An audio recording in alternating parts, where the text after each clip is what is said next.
अंतरिक्ष में भारत की नई छलांग, इसरो ने फिर लहराया तिरंगा। इसरो ने रचा इतिहास, सूर्य के रहस्यों को सुलझाने के लिए प्रोवा 3 मिशन का शानदार प्रक्षेपण। भारतीय अंतरिक्ष अनुसंधान संगठन ने एक बार फिर अंतरिक्ष में अपने परचम को लहराते हुए 5 दिसंबर 2024 को यूरोपीय अंतरिक्ष एजेंसी के प्रोवा 3 मिशन को सफलतापूर्वक लॉन्च कर दिया है। यह प्रक्षेपण श्रीहरिकोटा स्थित सतीश धवन अंतरिक्ष केंद्र से PSLV C-59 रॉकेट के माध्यम से किया गया। इस मिशन का उद्देश्य सूर्य के बाहरी वातावरण कोरोना का विस्तृत अध्ययन करना है, जो सूर्य की सतह से कहीं अधिक गर्म और वैज्ञानिकों के लिए अत्यंत रुचिकर है। प्रोवा 3 मिशन सूर्य के करीब एक कदम। प्रोवा 3 दुनिया का पहला precision formation flying satellite mission है, जिसमें 2 उपग्रह कोरोनाग्राफ और ऑक्यूलेटर मिलकर एक अनोखा वैज्ञानिक प्रयोग करेंगे। कोरोनाग्राफ 310 किलोग्राम वजनी यह सैटेलाइट सूरज की तरफ मुंह करके खड़ा होगा। यह लेजर और विजुअल बेस्ड टारगेट डिसाइड करेगा। यह उपग्रह सूर्य के बाहरी वातावरण का अवलोकन करेगा।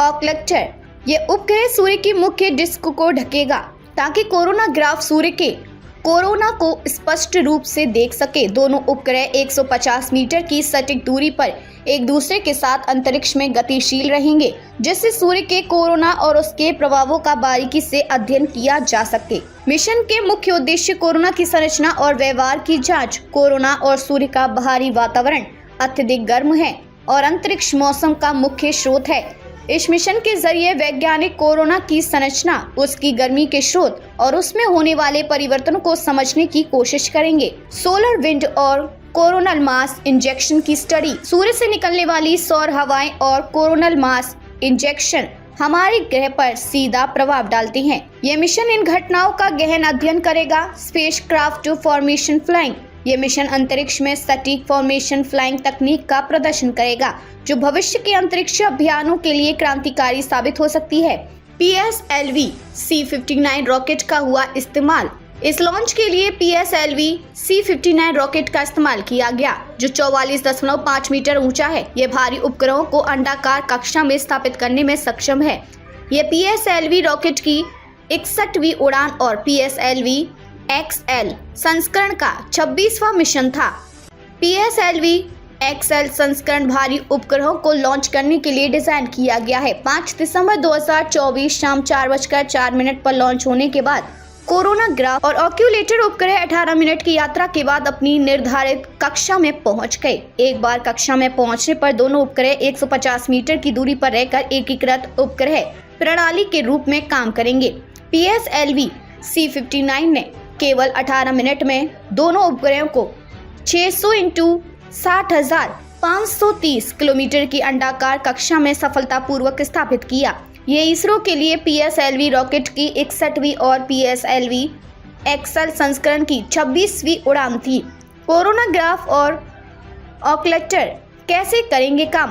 Coronagraph spacecraft association of spacecraft for polarimetric और imaging investigation of corona of the sun उपकरण से लैस है। इसके अलावा 3DEES यानी 3D एनर्जेटिक इलेक्ट्रॉन स्पेक्ट्रोमीटर है।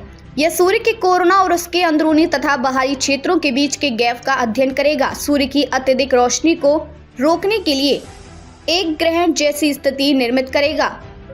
ऑक्टर स्पेसक्राफ्ट किलोग्राम वजन वाला यह स्पेसक्राफ्ट कोरोना ग्राफ के पीछे रहेगा। इसमें DARA डिजिटल एब्सोल्यूट रेडियोमीटर नामक उपकरण लगा है। यह सूर्य की डिस्क को ढकने का कार्य करेगा और कोरोना से प्राप्त डेटा का विश्लेषण करेगा। सौर हवाओं और अंतरिक्ष के मौसम पर फोकस। यह मिशन सौर हवाओं, कोरोना में होने वाले विस्फोट और अंतरिक्ष के मौसम पर उनके प्रभाव का विश्लेषण करेगा। इससे न केवल सूर्य की गतिविधियों को समझने में मदद मिलेगी, बल्कि पृथ्वी और अन्य ग्रहों पर उनके प्रभाव को भी बेहतर तरीके से समझा जा सकेगा।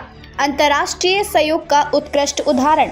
प्रोवा 3 मिशन इसरो और यूरोपीय अंतरिक्ष एजेंसी ESA के बीच वैज्ञानिक और तकनीकी सहयोग का बेहतरीन उदाहरण है। ये भारत की बढ़ती अंतरिक्ष तकनीक और वैश्विक नेतृत्व की एक और सफलता है।